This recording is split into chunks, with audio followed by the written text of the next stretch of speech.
എന്റെ മീനെ ഞാൻ നെഞ്ചത്തോട് ചേർത്ത് വെക്കാൻ തീരുമാനിച്ചു. ചെതുമ്പലും മണക്കുമല്ലേ കൊച്ചേ? മീന ഞാൻ പ്രേമിക്കുന്ന പെണ്ണ. പ്രേമമൊക്കെ ഉണ്ടോ? മീന. നല്ല നല്ല. പപ്പയും മീനയും കൂടെ ഇങ്ങോട്ട് വരാന്ന് പറഞ്ഞിട്ടുണ്ട്. എന്നാ പിന്നെ അത് തിന്നേച്ച് നമുക്ക് ബാക്കി കാര്യം നടക്കാം. കപ്പയും മീനും കൊണ്ടിരുന്നോണ്ട്. കപ്പയും മീനും അല്ല, പപ്പയും മീനും കൂടെ ഇങ്ങോട്ട് വരാന്ന് പറഞ്ഞു. അച്ഛൻ അവിടെ അച്ഛൻ. ഓ മനസ്സിലായില്ലേ? അല്ല കൊച്ചാന്നോടാ. ഏതാ? നല്ല പെങ്കൊച്ചു വല്ലതും ആണോ? എന്റെ അമ്മുമ്മേ, കണ്ടു കഴിഞ്ഞ നമ്മൾ മുഖത്തൂന്ന് കണ്ണെടുക്കുന്നു. അത് വേണം കാര്യം. മറ്റുള്ളവര് നമ്മുടെ ആ കൊച്ചും നീയും കൂടെ പോകുമ്പോ അവരാരും കളിയാക്കരുത്, അത്രേ ഉള്ളൂ. ഈ കരയിൽ അങ്ങനത്തെ ഒരു പെണ്ണില്ല. അങ്ങനെയാ? പിന്നെ ഉണ്ടോ അവിടെ ഫോട്ടോ? ഫോട്ടോ ഉണ്ടോ? നോക്കട്ടെ അമ്മാമ, ഒന്ന് നോക്കട്ടെ അമ്മാമ. ഉമ്മയുടെ അനുഗ്രഹം വേണം. ഇപ്പൊ തുണിയും മണിയൊന്നും ഇല്ലടാ. അയ്യോ, മാറിപ്പോയി.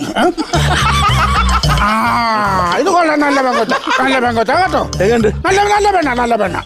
നല്ല പെണ്ണ. അപ്പോഴേ വേറെ പ്രശ്നം എന്ന് പറഞ്ഞാ നമുക്ക് ചെറിയ ജാതകദോഷമുണ്ട്. ജാതകദോഷോ? ജാതകദോഷം ഉള്ളവളെ ഞാൻ എന്റെ പെരക്കകത്ത് കയറ്റുമല്ല. എന്റെ കുടുംബം നിലംപൊത്തിക്കാൻ ഞാൻ സമ്മതിക്കുകയല്ലെന്ന്. കുടുംബോ? ഈ കാണുന്നോ? ഒരു കഴുക്കോലും കൂടെ ചെതല് തിന്നാൽ ഞങ്ങളുടെ കുടുംബം അതപ്പതിക്കുക. എന്റെ ഓർമ്മ വെച്ച കാലം മുതൽ പുള്ളിക്കാരിയുടെ സമ്പാദ്യം എന്ന് പറഞ്ഞ ഈ ട്രങ്ക് പെട്ടി പോലുള്ള തകിട.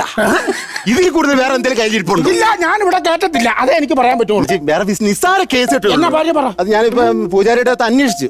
ഈ മൂലത്തിൽ അത്തം പറ്റുമോ? ഇല്ല മാന, അത് പറ്റുമല്ല. കാരണം എന്നാ അതിങ്ങനല്ലേ ഇരിക്കുന്നത്. അവിടെ വെച്ച് കഴിഞ്ഞാൽ താഴെ പോകും. നക്ഷത്രത്തിന്റെ കാര്യം നക്ഷത്ര വീടല്ലെന്നോ? എല്ലായിടത്തും കൊണ്ടു കയറിയ പിന്നെ അതിന്റെ പറയാൻ പോകേണ്ട വരത്തില്ലേ? ദൈവമേ, എനിക്ക്